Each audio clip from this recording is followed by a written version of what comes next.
So, sa Article 2, Declaration of Principle, Purpose, and Objectives.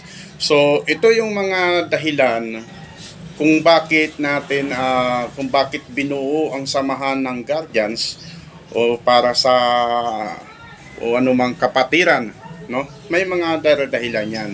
So, anumang klaseng mga organisasyon o samahan, ay may mga dahilan, vision or mission.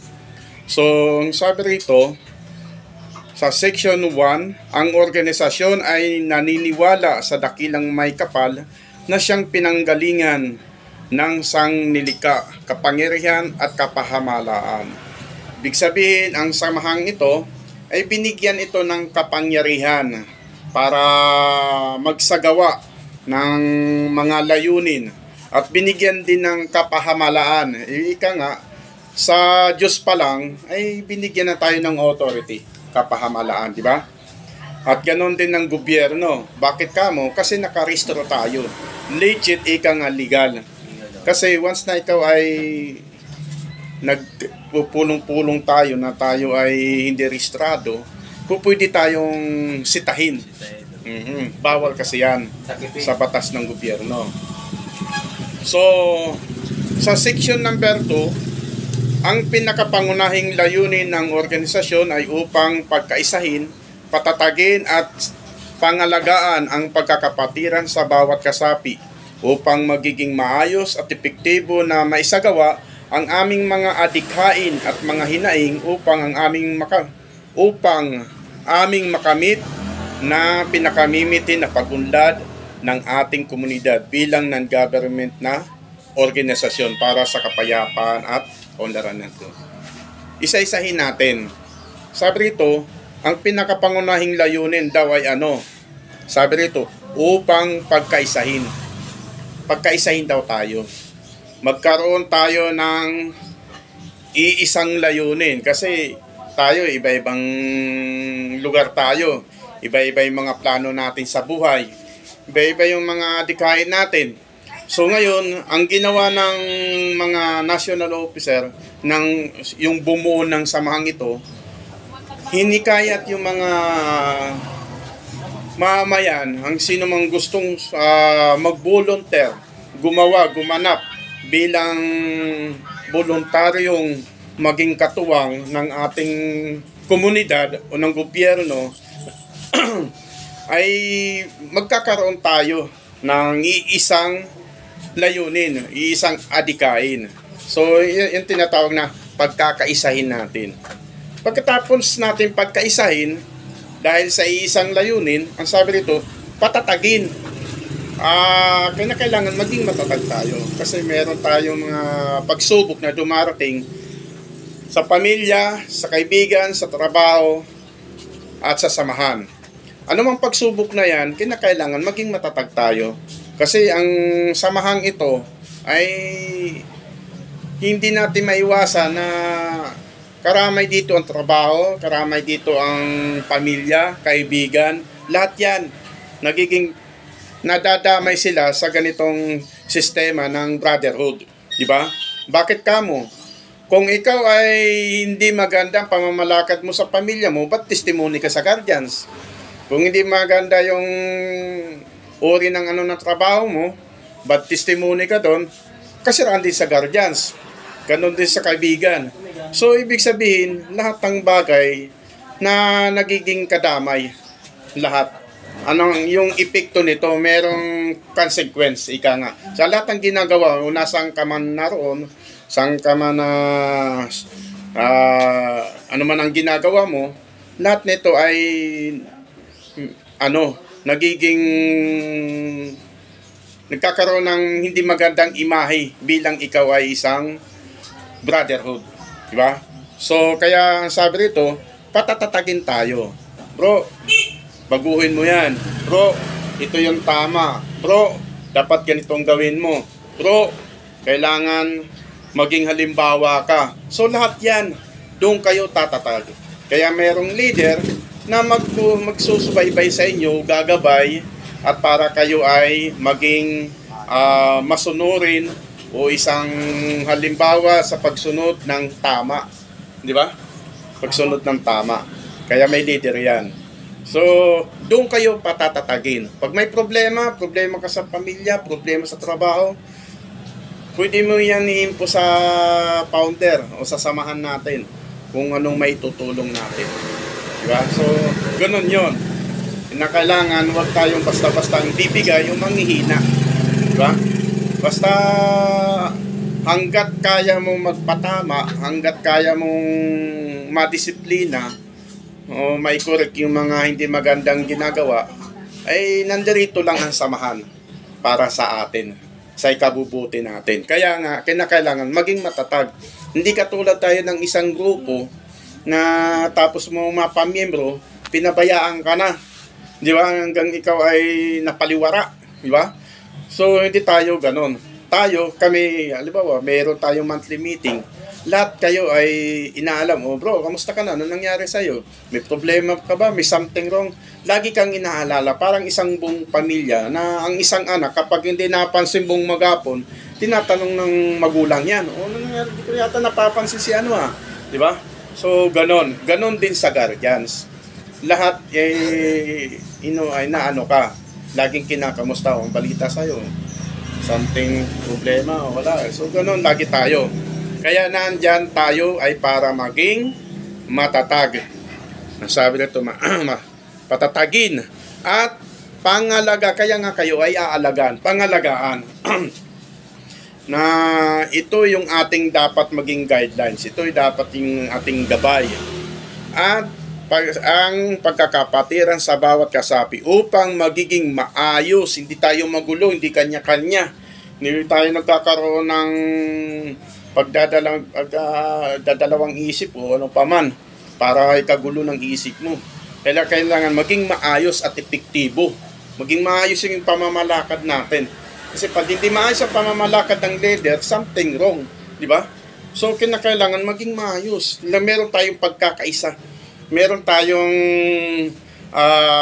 pagtutulungan, anumang lahat ng bagay, ginagawa natin alang-alang sa kapatiran. So, ganun ang nito. At epektibo na maisagawa ang aming mga adikain. Yan, ano ba yung mga adikain natin? Gusto natin makatulong sa mamayan, sa gobyerno, sa taong bayan. Ano man ang mga isasagawa natin. Diba? So, maisagawa ang aming mga adikain at ang hinaing upang aming makamit ang pinakamimiti na pag-unlad ng ating komunidad. Diba? Yung pag-unlad.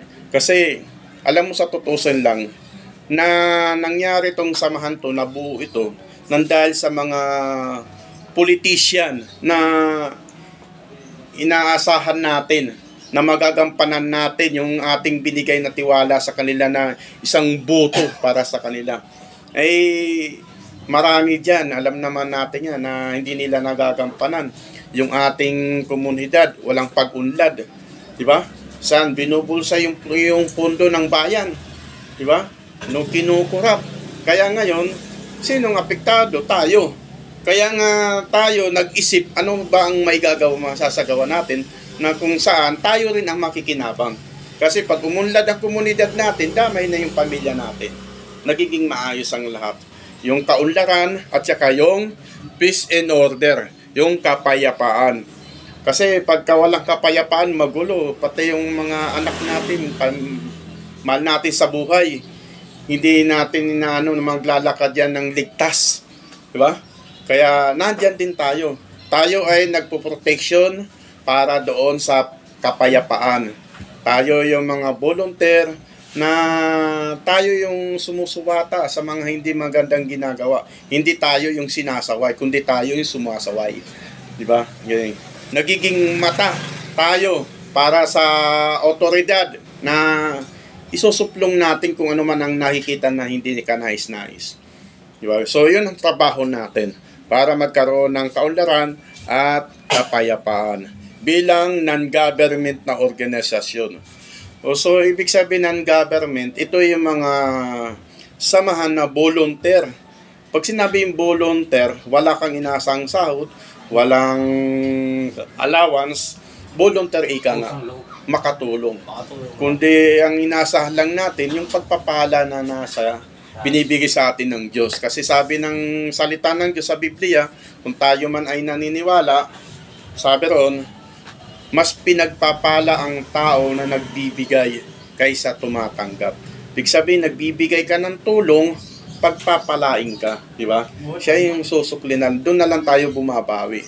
Kaya sabi pa nga ron, mas maigi ang nag-iipon ng kayamanan sa langit kaysa lupa na ninanakaw at kinakalawang, di ba?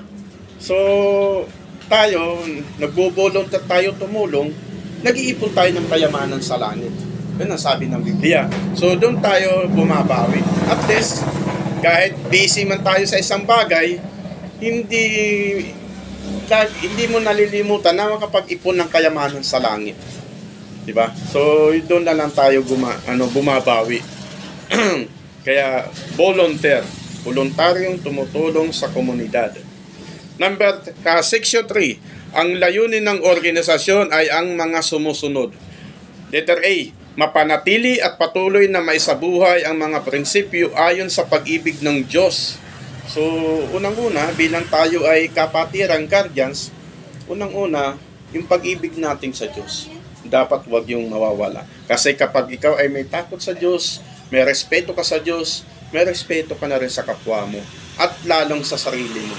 Unang-una, respeto sa sarili, respeto sa kapwa, at sa lahat. Diba? So, ganun yun. Hindi na maiiwalay ang Diyos sa buhay natin.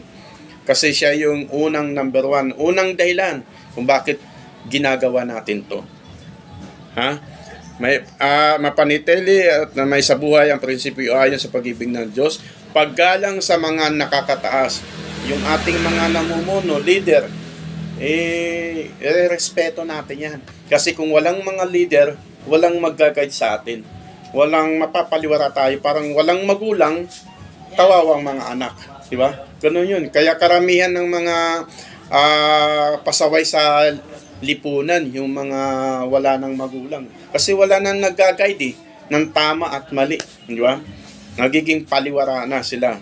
So, kaya meron tayong respeto sa mga nakakataas. Mapagparayang pag-ibig at paglilingkod sa kapwa. Di ba? Pagparayang pag-ibig, paglilingkod sa kapwa. Yung voluntaryong naglilingkod sa kapwa. Paggalang sa mga kababaihan. Pag guardians na tayo, mas number one tayo may respeto sa kababaihan. Kasi ang babae, mahina lang yan. Huwag natin abuso yung kalakasan natin para sila ay maabuso. Respeto natin bilang tayo ay guardians na. Pagkilala sa kabanalan ng pagsama-sama bilang mag-asawa. Yung may asawa sa guardians, bawal na yung ganon. Yung nang bababae ka, dumadaan babae mo, tapos yung pamilya mo, napapaliwara na, so bawal yung ganon. So, ayan ang batas ng guardians. Mayroong responsableng kapamalaan doon sa mga biyayang material na natatamasa. Ano yon? Responsable ka sa material na natatamasa. Ano yon? Yung sahod natin. Kasi pag hindi ka responsable dyan, damay ang pamilya. Diba? O guardians ka pa naman. Pamilya mo napapabayaan. Ang guardians binuo hindi para masira ang pamilya. Hindi para mabuwag. Kundi bagkos ito ay para maging maayos ang buhay ng pamilya mo, lahat, trabaho mo, lahat. Nandirito lang ang guardians na gumagabay sa iyo ng tama. At doon sa karunungan na nagdadala sa atin ng katotohanan. Okay na to?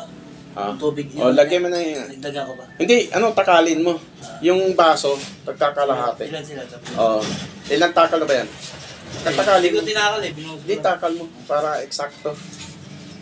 Galawin mong baka may dumating. 4. Oo. Yung baso, tagkakalahati.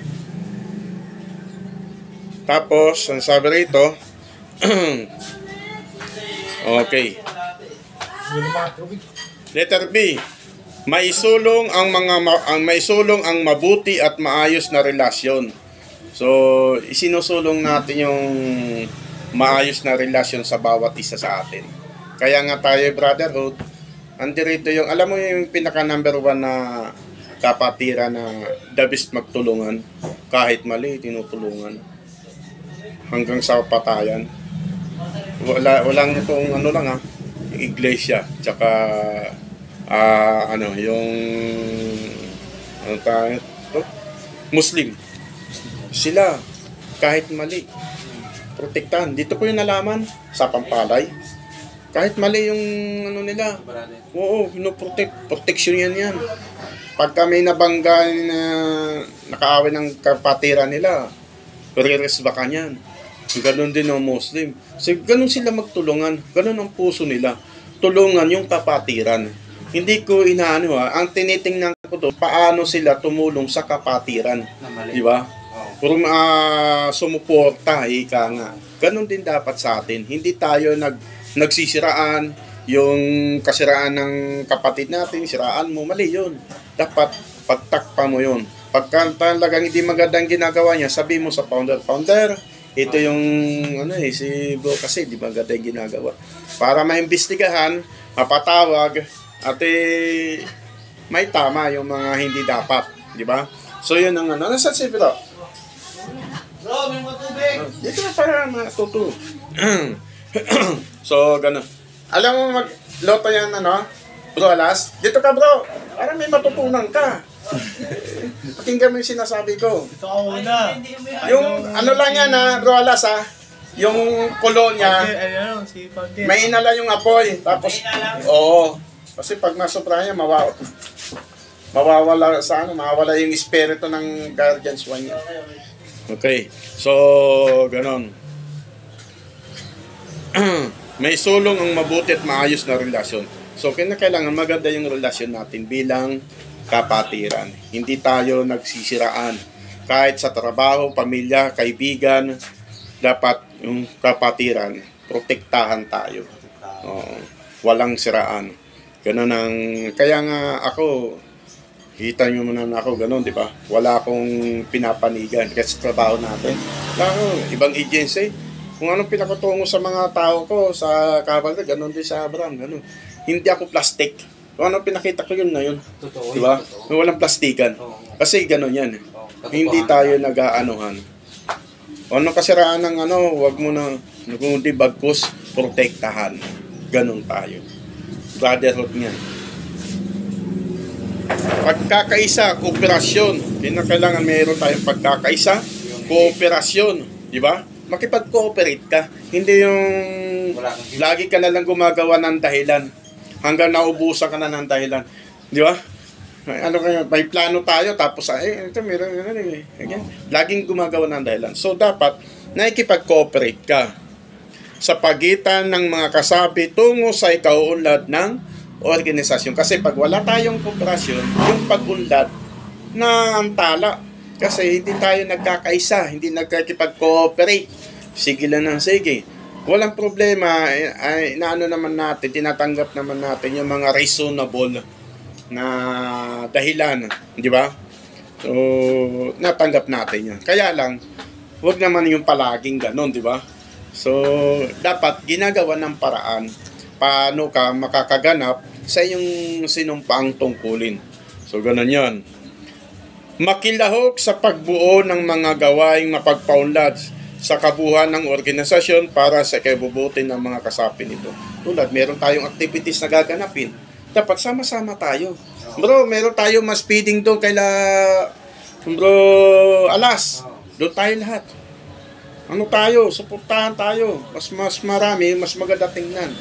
Nandun tayo, kung nagpapakain tayo ng mga bata, mas feeding, lugaw, oras kaldo. Yan. Para may pakita natin yung... Kasi, pag wala tayong activities, useless ang samahan. Kaya nga binuo ang samahan ito para meron tayong ika nga, ipinapakita natin yung imahe ng espiritu ng kapatiran. Yan yun. Tulungan, ika nga. Tulad, meron tayo ng clean up drive. Okay bro, o sa'yo, ikaw mag-request ka doon, clean up drive tayo sa amin. Magwawalis tayo doon. So, ang expenses lang natin doon, merienda, kain lang. Di ba? So, lahat yan. Sa pagdating sa expenses naman, pwede naman sa mag-ambagan tayo, pwede naman tayong humingi ng sponsor sa ibang bansa o sa naman, maraming pinagkukunan. Pwedeng sa pundo natin, kung may pundo, depende sa mapag-uusapan. Basta lahat ng gagawin natin, idadaan natin sa meeting. Majority decision, yun ang gagawin natin. So, halimbawa, kung majority ay hindi umubra, hindi matutuloy ang programa. Pag majority, sige, pumasama nga yung lahat, okay. So, marami tayong option. Meron tayong pagpipilan itong programang ito, itong programa, may kanya ito, mayroon siyang panukala, ito meron niya. So, pagbubutuhan natin yan, pag-uusapan kung alin ang mas pinakamaganda. So, mas napili, butuhan, yung programa niya ang nanalo sa majority voting, o yung programa niya ang gagawin natin. So, ganun lang kasimple. Baga, lahat tayo, hindi natin dinadaan sa, ay, leader ako founder, ako dapat masunod, di ganun. Lahat ng decision, always majority decision. Lahat tayo ay may karapatan mag-decision. Di ba? So, pagbubutuhan nga lang natin kung ano ang dapat sundin. So, ganun lagi ang ating roles o patakaran sa ating samahan. Hindi po pwedeng hawa-hawakan tayo sa liig. Kailangan lahat tayo kasi hindi naman tayo amo ditong kumpanya na ako may-ari ng kumpanya. Ako dapat masunod, hindi ganun. Brotherhood tayo. So, lahat simula MG hanggang sa pinakamataas, pagdating sa decision, pantay-pantay. Bagamat merong mataas ranggo, respeto. Di ba? Respeto yon. Pero pagdating sa pagdi-decision, kung anong majority decision pinabutuhan, yun ang susundin ng founder o ng leader sa taas o ng national. Okay? Itong nanalo sa decision, yun ang gawin natin. Taga-impose lang ng majority decision yung leader. So, ganun lang kasimple. Letter D, mag-angad na makalikom ng pundo para sa organisasyon para maisulong ang mga gawain nito. Mag-angad ng pundo. So, lahat tayo ay magkakaroon tayo ng tinatawag na tulad ng monthly dues, buwan-buwan. Diba? Sa natin, sa bylaws natin, ang monthly dues natin, 50 ang pinakamataas. Pwede natin pag-usapan kung gusto nyo, baba natin sa 40 o 30, nasa inyo rin. Pero wag tataas sa 50. Maximum 50 lang natin, monthly. Yung monthly dues na yan, saan gagamitin yan?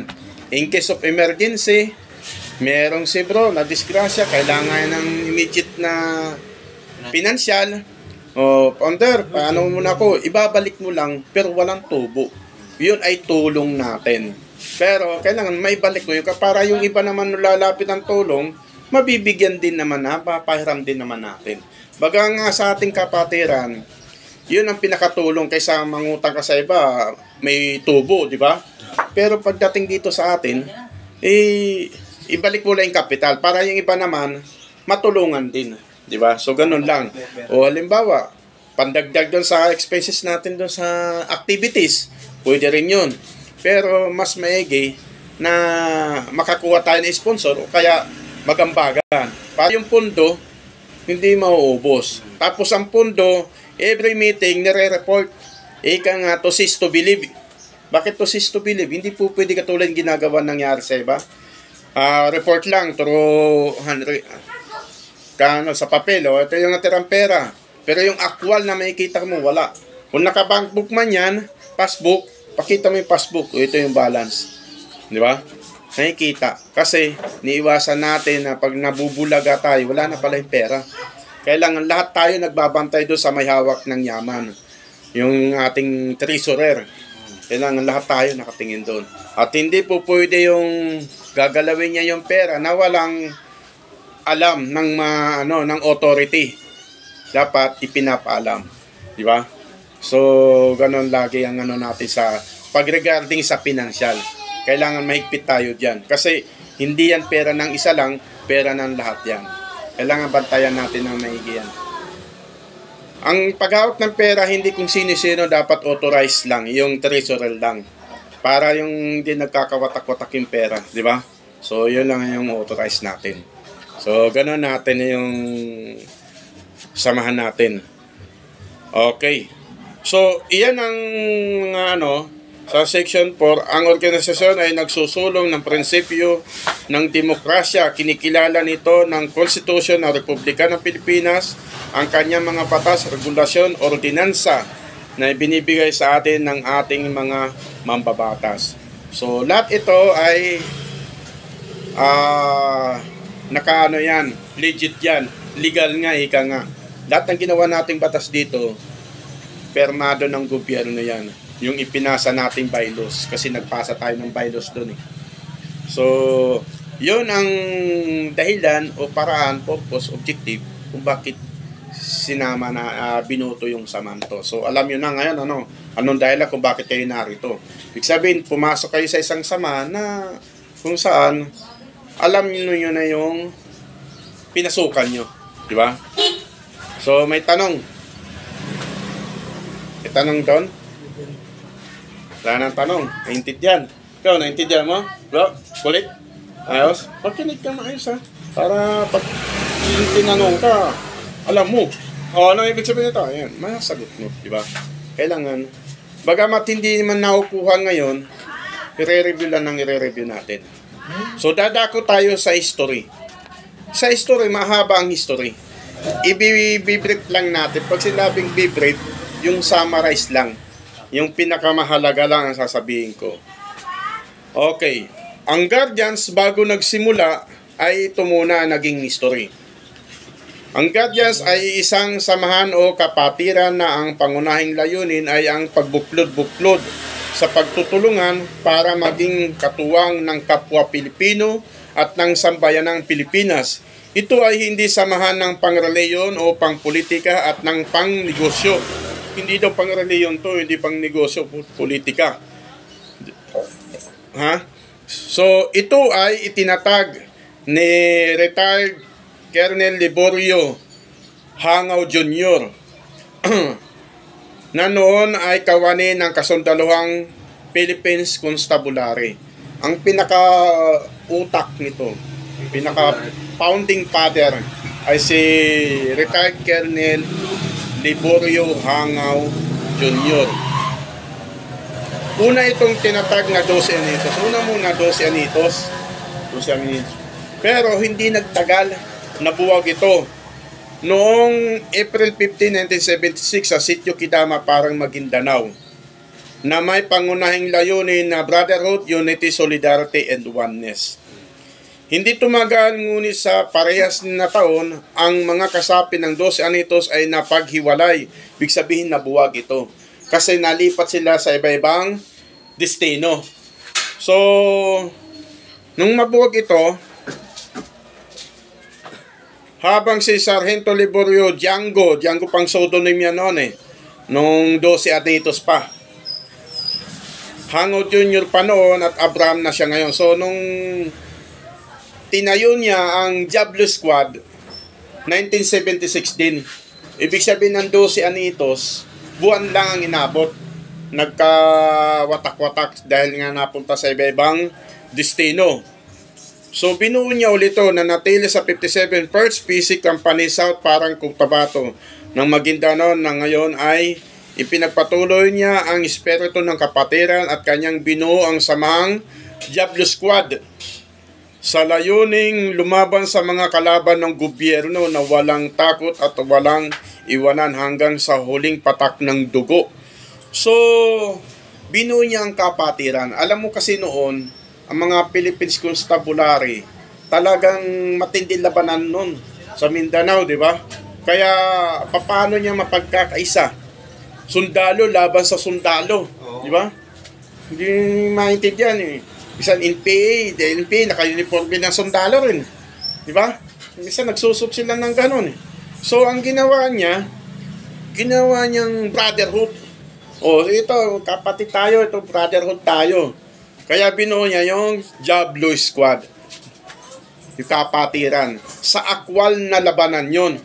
O, kaya doon bro, ayos, kahit magkakaibang mga branches of service, diba? Philippine Army, Marines, PC, Philippines Constabulary, etc.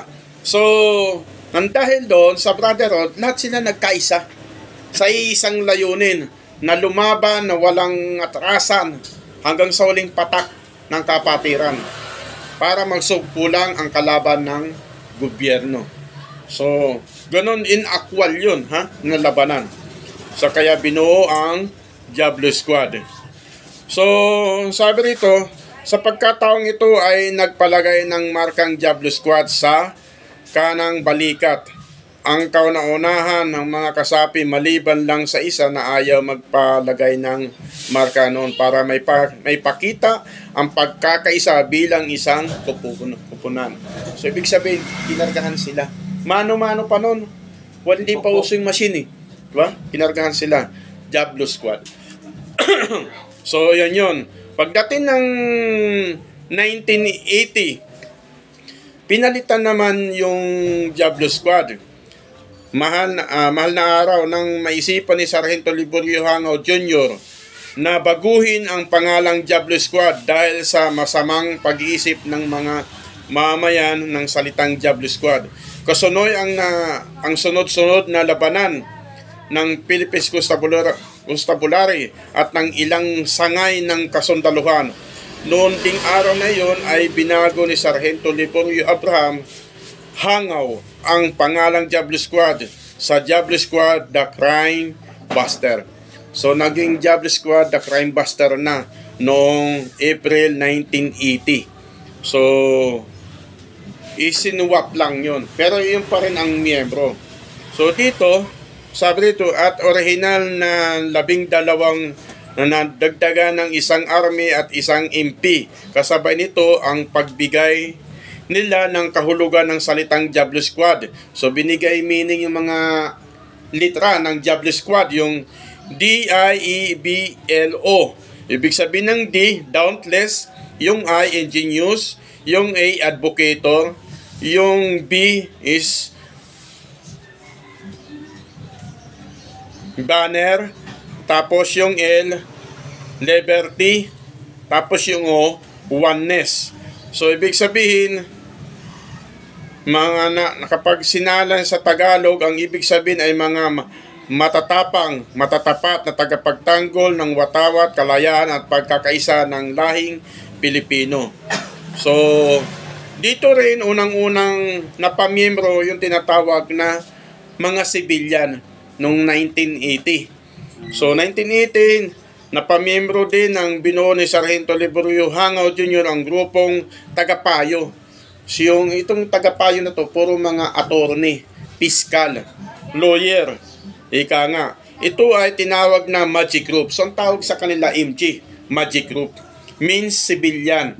Pag sinabing MG, means civilian yan. So, sila yung kauna-una ang civilian na napasali sa Diablo Squad The Crime Buster.